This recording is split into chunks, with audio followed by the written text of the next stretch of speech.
হরে কৃষ্ণ সবাইকে সবাইকে আমার অনেক অনেক ভালোবাসা। তো ওইটা ছিল নববৎসরের ভিডিও। সেদিন আমরা সবাই মিলে চলে গিয়েছিলাম জগন্নাথ বাড়িতে প্রসাদ পাওয়ার জন্য, যেখানে প্রসাদ পাওয়া আমার খুব পছন্দের। তো পয়লা বৈশাখে অনেকে অনেক কিছু খায় ভালো ভালো, তাও আমিও তাই ভালো প্রসাদ পাওয়ার জন্য চলে গিয়েছি জগন্নাথ বাড়িতে। তো এখানে বসে আমরা প্রসাদ পেয়েছি সবাই মিলে, আর প্রসাদটা যা সুস্বাদু ছিল বলতে পারবো না। জাস্ট মানে এখন দেখেই আমার মন খারাপ হয়ে যাচ্ছে যে কখন আবার যাব প্রসাদ পাওয়ার জন্য মন্দিরে। খুব খুব ভালো প্রসাদ ছিল।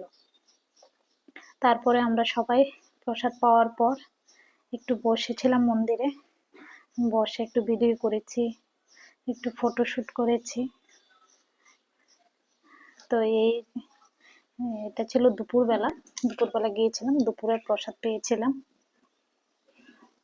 তারপরে ওইখানে প্রসাদ পাওয়ার পরে একটু ফটো তুলে একটু ভিডিও করে প্রায় 3টার মতন বেজেছিল, আমি বাড়িতে চলে এসেছি। এই যে আমি ঘুরে ঘুরে নাচছিলাম জগন্নাথ বাড়িতে, এটা আমি খুব করি যখনই মন্দিরে যাই। জগন্নাথ বাড়িতে গেলে তো খুব বেশি বেশি করি, কারণ অনেকটা বড় জায়গা। ইস্কনে গেলে এতটা করা হয় না, কারণ ইস্কনে খুব কমই করি। তারপরে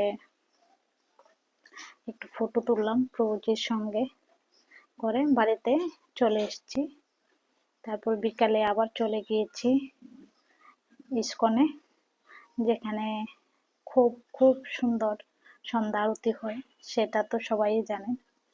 এখানেও ভগবানের কীর্তনের সঙ্গে সঙ্গে আমি নৃত্য করছিলাম, আর আমার ভিডিওটা করছিল আমার মেয়ে, দেখে আমি হাসছিলাম। তারপর ওখানে ভগবানকে দর্শন করে কীর্তন শুনে তারপর চলে এসেছিলাম বাড়িতে। এইভাবেই নববৎসরের দিনটা কাটিয়েছি, মানে বৎসরের প্রথম দিনটা এভাবেই আমি কাটিয়েছিলাম। হরে কৃষ্ণ।